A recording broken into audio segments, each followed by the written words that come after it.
One of the games of the week as Dak Prescott and the Dallas Cowboys are looking for some redemption as they fly down to Miami to take on Tua and the Dolphins here.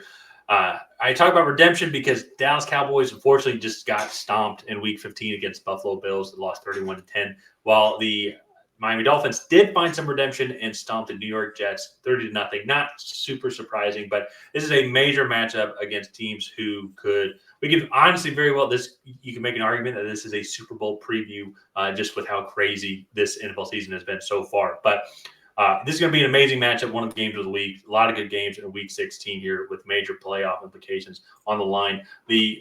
Brian, if I'm not mistaken, I think the Cowboys actually did end up locking a spot in the playoffs. Yes, they did. Wild card for sure. While the Dolphins, no team so far in the AFC has locked up a playoff spot at all. But the Dolphins, major game. That'll change in Week 16. Yeah, probably. But the reason why this is huge for the Dolphins is with how well the Bills have been playing lately. And with the Dolphins schedule coming up, this is a huge game. They want to make sure that, or give themselves the best opportunity to make sure that they have win the division and a home game to start off the playoff. But Ryan, I want to throw it over to you here first. What are both the objectives for both of these teams in your mind? Well, I think the Cowboys, they're going to lick their wounds for a day, and then they're going to have to get right back to work because this Miami Dolphins offense is, while totally different, just as dangerous as that Buffalo Bills offense that they just faced on Sunday. So the only thing is, so the Cowboys like to play with more speed on defense, and the Dolphins offense is like elite speed. So they might try to match speed with speed there. Tyreek Hill will probably be back next week. He was a game time decision today, and sounds like he's planning on playing. So for the Cowboys, I think come in that defensive line and pass rush for the Dolphins is pretty weak after Jalen McMillan. Not Jalen McMillan. Sorry, we were just talking about receivers. Jalen Phillips tore his Achilles, right? And then he's been out for a few weeks now. And that pass rush, I know today they were really good, but that Jets offensive line might as well not play. They're that bad. So this Cowboys offensive line is much better. I think they'll be able to have a steady dose of the run game, as well as give Dak Prescott all the time he will most likely need to sit back there and get the ball out to his weapons. And then defensively, I mean, containing Tyreek Hill and the speed, Tua today. Sometimes I think these games are good for offenses where they take away your best player, and then you have to find other ways to move the ball. And I think Tua Tagovailoa kind of rediscovered Jalen Waddle and Raheem Mostert today, just because. Yeah. Sometimes when you have that big of a target monster and like in a guy like Tyreek Hill, you can kind of lose sight of all the other targets that you might have. And so now I think this offense is just going to be even that much more dangerous going forward, and definitely trying to contain that. They're going to be in a lot of man situations. It looks like I know Dan Quinn likes to play like kind of like a cover 3 shell with some man underneath. Stephon Gilmore usually will follow a guy, and slowing that offense down and getting them off the field on critical third downs is going to be huge for them.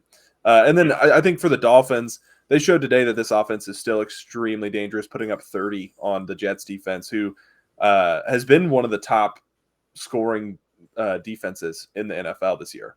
And so to give up 30 to the Dolphins, I think says a lot about how talented this Dolphins offense is. And again, that was without Tyreek Hill. So, yeah, no, I think that's a good point too about Miami and not having Tyreek Hill, and you're like, how are they gonna be able to put up points? And then they're still able to go and just dominate. Like Jalen Waddle had today, eight catches on 9 targets, 142 yards, and a touchdown. Raheem Mostert had 2 touchdowns as well, rushing wise. Just a consistent performance, just absolutely dominant all the way through. Jets didn't have any signs of life, so it was a good kind of game to build off of a shocking defeat coming in Week 14 against Tennessee Titans. I think, to your point, I think it's going to be an interesting matchup because Dan Quinn does like to have a lot of pressure and play man.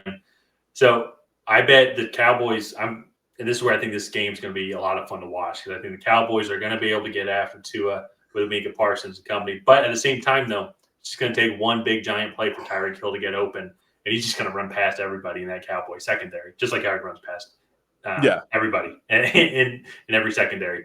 So it's just going to be containing that. It's like, how close does Dan Quinn, this defense, want to push the envelope, push the issue, to where then you're just not putting your secondary in bad situations to get burned. And at the same time as well, can this Dolphins defense find opportunities to try and slow down Dak and this passing offense, just the way that Buffalo did today? Buffalo's defense is totally different, I feel, than the Miami Dolphins defense. I think similar to the Miami defense.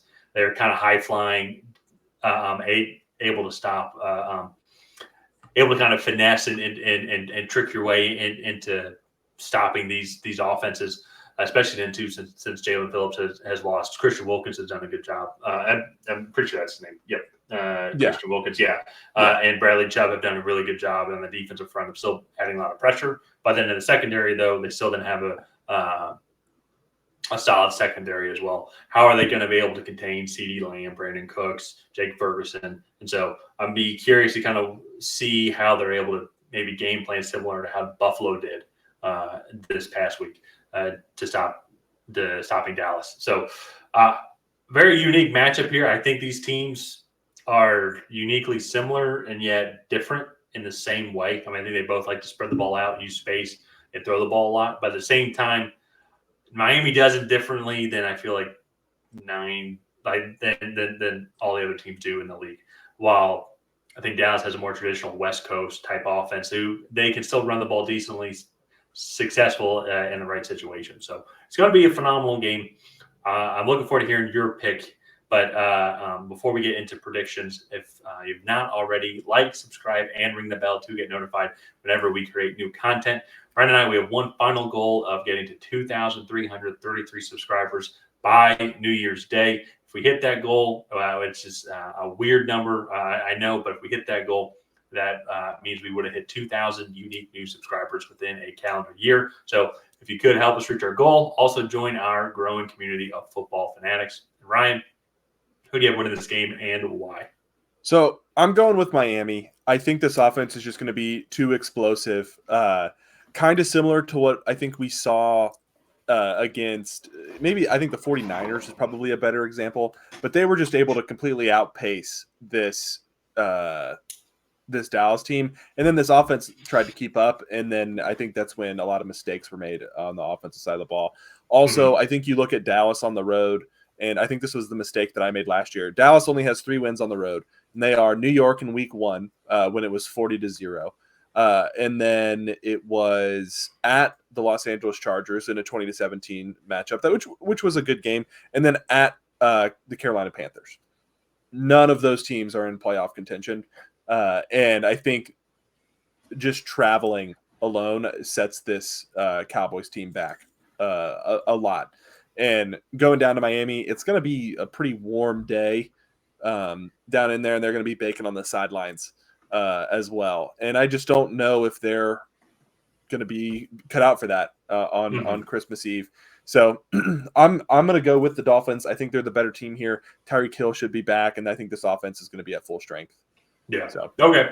No, I think it's going to be a great matchup here, and I'll push back a little bit. Outside of their Cardinals loss, their other road losses are the 49ers, which is completely justifiable, the Eagles, which is also completely justifiable, and the Bills this past week, I will say, is also justifiable as well. So I think going up against they've had a tough road schedule in general. Outside of it's either like they're the favorite to win or they're not. Going up the outliers, the Cardinals. And I think in this matchup, I actually think that they match up really well against Miami. Miami, if there is a weakness, it is a team with a dominant defensive front with a good pass rush. Because their weakness still on this team is their offensive line, in my opinion. Which I think Micah Parsons is going to feast. I think that entire Dan Quinn defensive front is going to feast as well. And I think that's going to be the matchup that they're going to have is like they're just going to have to get the two as quickly as possible. So then they're not able to have Tyreek Hill use all of his speed. What was the game a couple weeks ago? Was it the which game was it here where they ended up losing? Oh, I think it was it was the Eagles game. That was the one where that reminds me. This was about halfway through the season. But the Eagles' defensive front is one of the best ones in the league with Fletcher Cox, Jalen Carter, and company. They are able to continually apply that pressure. I think the Cowboys are going to provide a similar type of mentality where they're just going to be sending so much pressure all the time, where it's going to disrupt Tua. I don't think it's going to allow them to get in that flow, in that rhythm. And at the same time, I know that the Bills ran for 1 mile against the Cowboys today. That's not the Dolphins' game. Dolphins just are not the most dominant running team in general. It's today they only had 77 yards. I'm sure you could probably pull up the overall average statistics, so to say, and I'm sure they're probably up there still. It's one of the better running team per game. But in general, that's not really their type of game. They like to use space, throw the ball through the air. And I think that just matches up well and plays well into the Cowboys' hand. On top of that, too, I think the Dallas Cowboys offense is going to come back and want to make a point. So Yeah. I'm going to go with Dallas here. It's going to be a phenomenal game. I think that it's going to be interesting to see because this is definitely going to be a good test on when both these teams are in the playoff, how they match up against some of these other teams. Yeah, I'm going to push back a little bit. The Dolphins are the 4th ranked rushing offense in the NFL. No, I know, and so I said it's like that's still not their game. I mean, they had 350 rushing yards against Denver. They've had a couple other games as well. Yeah, but I still think they do a really, really good job of spreading teams out. They do it with speed. I think they just run in a different way. Like they're not going to grind down this Dallas defense. They're just going to outrun them to the finish line. If that makes sense in that analogy. So it does. And that to me I think is what's dangerous is because I think Dallas is this defense. They just try to out athlete offenses at times. Dan Quinn is a very good defensive coordinator, not to take anything away from him. But this defense, they do try to out athlete teams at times, and I think that's a recipe for failure against the Dolphins because you're not going to out athlete this offense. And I do think the Dolphins have done a better job of protecting Tua this year by spreading teams out and not letting them have 6, 7, 8 man or 7, 8 man boxes and really like kind of sending the house against Tua. And Tua has done a really good job of protecting himself and getting balls out quickly and finding his hot reads. And so I do think that there's a chance that Dallas kind of traps themselves in a foot race that they can't win.